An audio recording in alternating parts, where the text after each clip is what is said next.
चलें जी, जहां से अब हम स्टार्ट करते हैं। अब हम मीन कैलकुलेट करेंगे इन वैल्यूज का।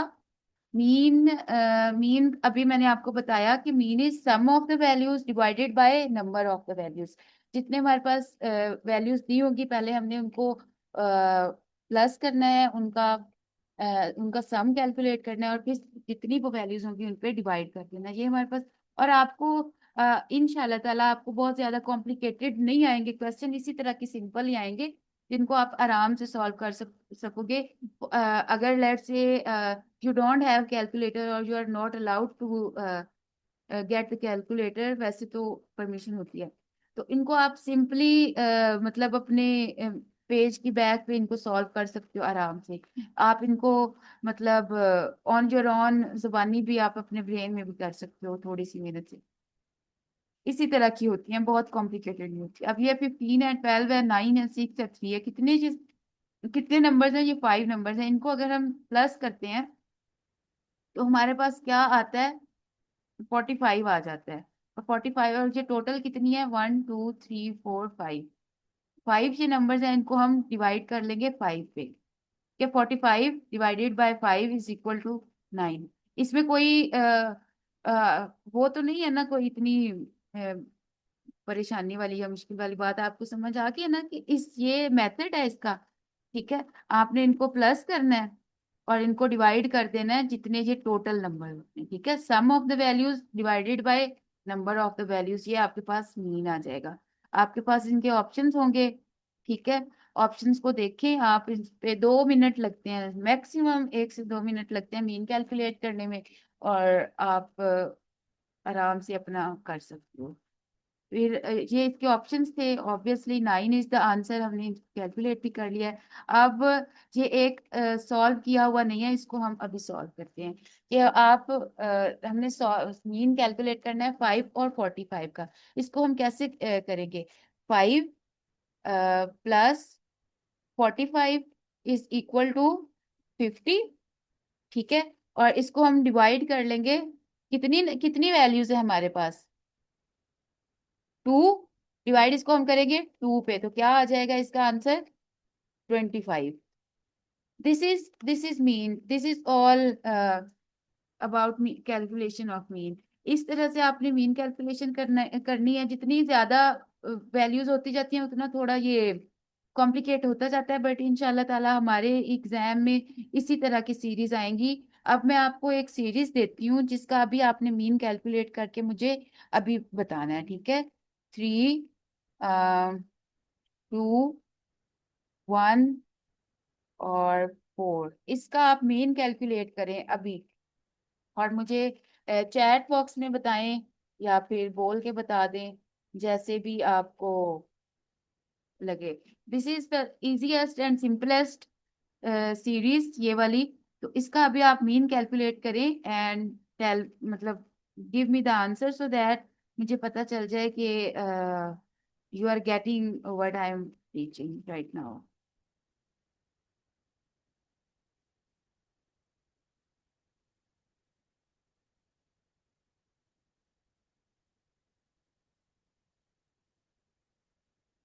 कर लिया है? चलिए मैं आपको ऑप्शंस दे देती हूँ। ऑप्शन एक है 2.5, सॉरी। Two point five. हाँ, 2.5 है। ठीक है, मतलब आप अब आपको आइडिया हो गया ना कि मीन जहाँ पे आ जाए ना, ये इतना आसान है मीन। ठीक है, वैसे हमें उतना पता नहीं क्या क्या होगा मीन मोड। हमें मैथ्स नहीं आता, मैथ वाला पोर्शन तो हमें आता ही नहीं है, बस छोड़ दो। ऐसे ही हम बिला वजह अपने जो 10 मार्क्स हैं उनको जाया करके आ जाते हैं। तो this is all about mean. इतना आसान है मीन कैलकुलेशन। और ये इसी तरह की सिंपल सिंपल नंबर्स का मीन आ जाता है, और आप आराम से वहां पे कैलकुलेट करें। 2 3 मीन के क्वेश्चन होते ही होते हैं, 2 3 होंगे तो फिर देखिए एक एक पॉइंट से आपका मेरिट कैलकुलेट हो रहा होता है वहां पे। तो ये सारा था मीन कैलकुलेशन, हमने कुछ प्रैक्टिस की है। कुछ मैं आप लोगों को इंशाल्लाह ताला लेक्चर के बाद एमसीक्यूज भेज दूंगी। आप उनको रीड आउट कर लीजिएगा, उनकी प्रैक्टिस कर लीजिएगा। तो that will be more than enough for this section. अब यहाँ पे नेक्स्ट हमारे पास एक और क्वेश्चन है, इस तरह का क्वेश्चन भी आपकी मैथ की सीरीज में आता होता है। ये है, find two numbers whose sum is 28 and difference is 4। अब हमने वो नंबर देख वो वाला सेट निकालना है जिनको अगर हम जिनका सम यानी कि जिनको अगर हम जमा करते हैं तो हमारे पास आंसर आता है 26, और उनका डिफरेंस निकालते हैं तो 4। अगर तो आपके पास कैलकुलेटर होगा तो आप कैलकुलेट करके कर लोगे, बट अगर कैलकुलेटर नहीं है and you are running out of time, तो इसका सबसे आसान तरीका क्या है, आप ये करें। वैसे तो जुबानी जुबानी भी कर सकते हैं। देखें ये पहला है आपके पास, आप इसकी निटी ग्रिटी में ना आ जाएं। देखें ये है 12 और 16 यानी कि 12 और 16, तो इसमें 10 और 10 20, और 6 और 2 8, 28 पहला ही हमारे पास आ गया ऑप्शन, पहला एक तो हमें मिल गया। दूसरा इसका डिफरेंस निकालेंगे हम तो ऑब्वियसली दैट इज 4, बिकॉज ये 4 के मल्टीपल्स हैं।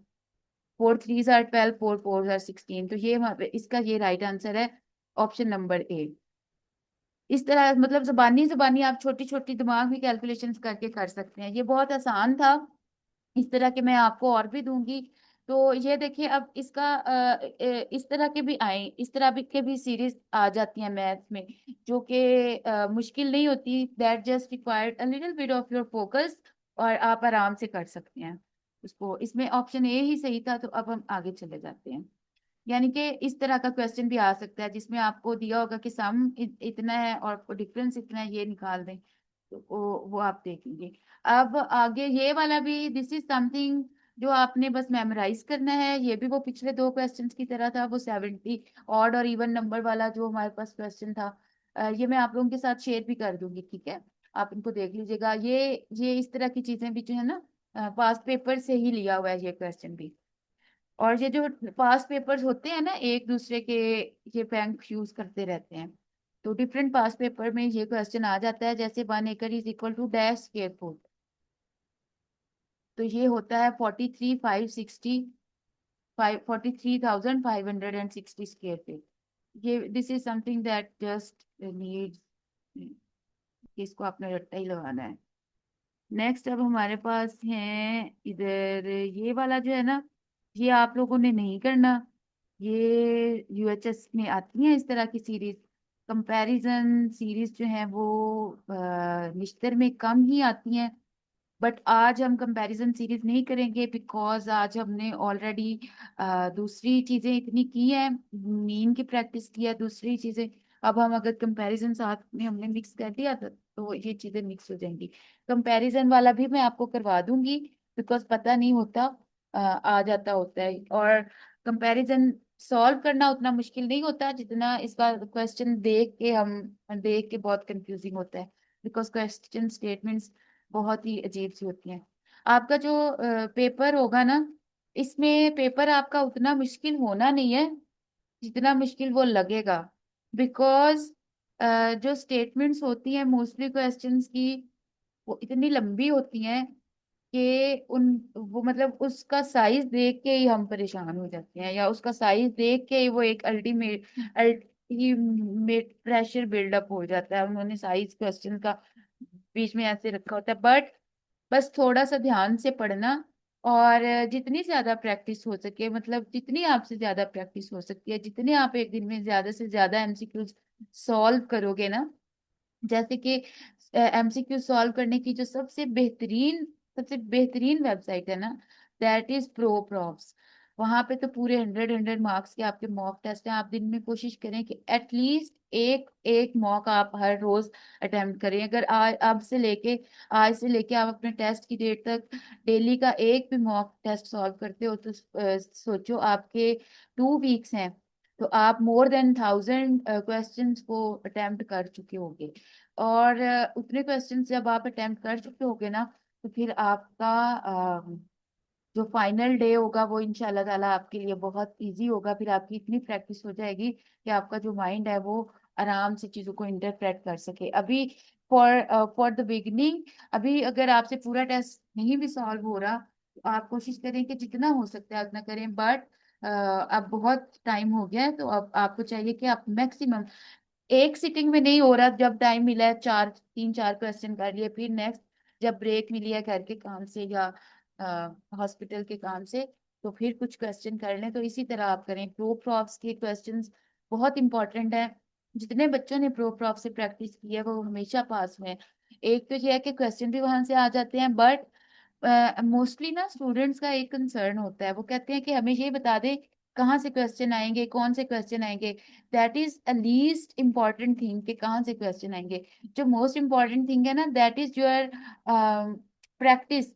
आपकी जितनी क्वेश्चंस को अटेम्प्ट करने की, इंटरप्रेट करने की आपकी ब्रेन की जितनी प्रैक्टिस ज्यादा होती है ना, उतना आसानी से आप प्रैक्टिस करते हैं। मैं आपको पूरे के पूरा पेपर भी दे दूंगी ना, तो भी आप हो सकता है उसमें से फेल हो जाओ। एक मतलब जस्ट एक एग्जाम्पल के तौर पे कह रही हूँ। वैसे कोई इनके अच्छा सिस्टम है, पेपर लीक आउट नहीं होते। और मतलब you have to rely on your preparation and on your knowledge base. But हमें लगता है कि शायद हमें कोई गैस मिल जाए तो हमें हेल्प हो जाए। गैस उतनी देर के लिए, they are just a piece of paper, they are just information, unless और until your brain is not trained enough to solve them। तो आप अब अपने ब्रेन की ट्रेनिंग करें मैक्सिमम प्रैक्टिस के थ्रू। पढ़ें भी जरूर, पढ़ना भी जरूरी है, लेकिन वो जो टेस्ट अटेम्प्ट करना होता है ना, एक अंडर प्रेशर, एक और एक टाइम बाउंड सिचुएशन में, उसकी ज्यादा से ज्यादा ट्रेनिंग दें अपने आप को। जितनी आप उसकी अपने अपने आप को ट्रेनिंग देंगे ना, उतने उतना फाइनल डे पे आप लोग अपनी हेल्प खुद कर सकोगे। So this was all for today. अब हमारे लास्ट 3 मिनट्स हैं, and you can give your feedback on on today's lecture. और अगर इसके अलावा आपका और कोई क्वेश्चन, क्यूरी, कोई कंसर्न है, कोई फीडबैक है, कुछ ऐसी चीज जो आप चाहते हो कि करवाऊं मैं आपको, या anything you just want to say, you are allowed. And आप अपने आप को अनम्यूट करें और इंटरेक्ट विद मी ये 2-3 मिनट जो रहते हैं इसके। अगर आज के वैसे तो सिंपल सिंपल सिंपल थे, आई होप सो कि आपने उनको कर लिया होगा इंटरप्रेट। फिर भी if there is anything that is confusing, you can ask me. आप लोग अगर बोल भी रहे हो तो मुझे सुनने, मैं सुन नहीं पा रही, बिकॉज आप म्यूट पे हैं इस टाइम। अनम्यूट करके बोल रहे हैं।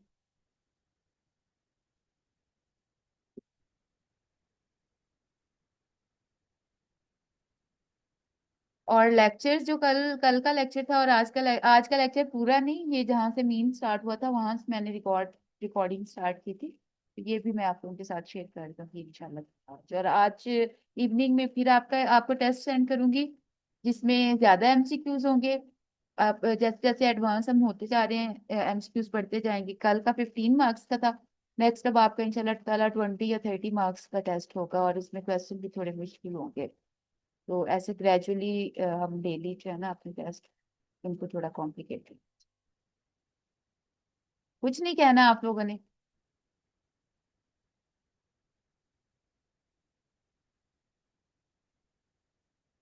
नौरीन, आलिया, प्रेजेंट भी हो या बस कनेक्ट करके चले गए हो कहीं? This is very. जी जी मैम, इधर ही है, प्रेजेंट है। जब बात करती हूँ तो मुझे जवाब दिया करो। आई गेट वरीड कि पता नहीं आप लोग मतलब your engagement matters a lot. अगर आप लोग एंगेज नहीं हो तो that puts me in questionable situation. जी मैम हमारी साइड पे शो थोड़ा बहुत आ रहा होता है ना, इसलिए हम म्यूट कर देते हैं फिर। अच्छा अच्छा। मेरे लेक्चर के दौरान भी डिस्टर्बेंस हो रही होती हाँ नहीं नहीं, वो बिल्कुल ठीक है। आप जब लेक्चर के दौरान म्यूट पे रहना, ये बहुत ही अच्छी बात है और ये बेसिक एटिकेट्स है। बट जब आपसे मैं बात करने की कोशिश करूँ तो फिर आप मुझे जवाब दे दिया करें। बाकी ठीक था आज का। अब आपने देखा है ना कि इसी तरह के हो गए मैथ मैथ वाला सेक्शन ना, इसी तरह का इंशाल्लाह ताला होगा। बहुत कम होता है कि बहुत मुश्किल क्वेश्चन आ जाएं इस वाले पोर्शन में। कभी कभार आते हैं, ठीक है, वरना ये जो मैथ्स वाला पोर्शन होता है ना, ये most of the times easy होता है। इसमें अगर आपके टोटल 10 क्वेश्चन है ना, तो 2 या 3 एमसीक्यूज मुश्किल होंगे ऑब्वियसली। पूरा का पूरा इजी नहीं होता। समटाइम्स 4 एमसीक्यूज थोड़े कॉम्प्लिकेटेड आते हैं, बट 5 से 6 एमसीक्यूज ऐसे आराम से होते हैं जो इसी तरह के होंगे और जिनको आप आराम सुकून से अटेम्प्ट कर लोगे। और कहते हैं कि सबसे पहले आसान चीज को कर लें, आसान चीजों की अपनी तैयारी करें और मुश्किल चीजें फिर अगर हो जाए तो वेल एंड गुड, अगर ना भी हो तो खैर है। तो ये वाली आज मैंने आपको ना मैथ्स की बेसिक चीजें बता दी हैं, सो दैट आपका एक माइंड मेकअप हो, आपको पता हो कि ये किस तरह से होगी ये चीजें। और एनीथिंग एल्स? नौरीन आप बताएं, कुछ आप कहना चाहते हैं लास्ट मिनट में? लास्ट मिनट में 40 मिनट्स का होता है ना हमारे पास।